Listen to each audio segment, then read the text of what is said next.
예비 고3 학생들이 수시 준비를 어떻게 해야 하는지, 특히 겨울방학을 어떻게 활용해야 할지에 대해 이야기해보려고 해요. 수시 원서 접수까지는 단 8개월밖에 남지 않았어요. 겨울방학 동안 제대로 준비하지 않으면 마지막 학기와 수시 원서 접수 전에 중요한 준비를 못할 수도 있거든요. 그럼 어떻게 준비해야 할까요? 학생부 교과 전형 준비법. 먼저 학생부 교과 전형에 대해 알아볼게요. 많은 대학이 학생부 교과 전형을 시행하고 있지만 수능 최저 학력 기준을 충족해야 한다는 점을 절대 잊지 마세요. 예를 들어 이화여대는 2026학년도부터 수능 최저 기준을 반영하기 시작하는데요. 이 기준을 충족하지 않으면 지원이 불가능할 수 있습니다. 수능 준비도 중요하지만 내신 관리와 세특 관리도 중요한 부분이에요. 정성평가가 추가되는 대학들이 많아졌고, 이 정성평가는 성적뿐 아니라 세부 능력 특기 사항, 일명 세특을 통해 학생의 학업 역량을 파악하기 때문에 세특을 잘 관리해야 합니다. 겨울방학 동안 수능을 준비하면서도 내신 성적을 끌어올리기 위한 계획을 세우세요.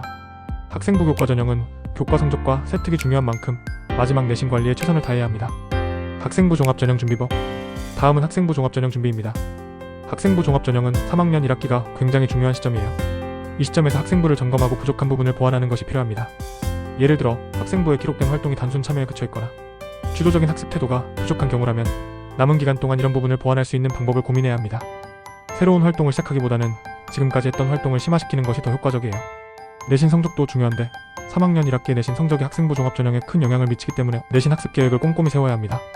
그리고 목표 대학에 맞는 전형 특성과 학생부 평가 기준을 잘 파악하고 부족한 부분을 채우도록 하세요. 논술 전형 준비법. 논술 전형을 준비하는 친구들은 이제 논술 유형을 정확히 파악하는 것이 중요해요.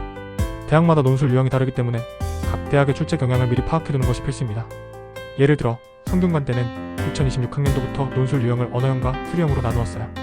자신이 지원할 학과의 논술 유형을 정확히 파악하고 기출 문제를 풀어보는 것이 첫 번째 준비입니다. 모의 논술에 참여해보는 것도 좋은 방법이에요. 또한 논술 전형은 수능 최저 학력 기준에 영향을 크게 받기 때문에 지원하고자 하는 대학의 수능 최저 기준을 반드시 확인하고 준비해야 합니다. 예를 들어 동국대나 성균관대와 같은 대학들은 수능 최저 기준을 충족해야 논술고사를 볼 수 있기 때문에 수능 최저 준비가 매우 중요합니다. 정리해보면 겨울방학은 예비 고3에게 중요한 수시 준비의 전환점이에요. 학생부 교과 전형, 학생부 종합 전형, 논술 전형 각각의 전형에 맞는 준비가 필요하고, 이 시점에서 수능 준비와 내신 관리를 동시에 진행해야 합니다. 겨울방학 동안 준비가 잘 되어 있으면 3학년 1학기 내내 마음 편히 학업에 집중할 수 있어요.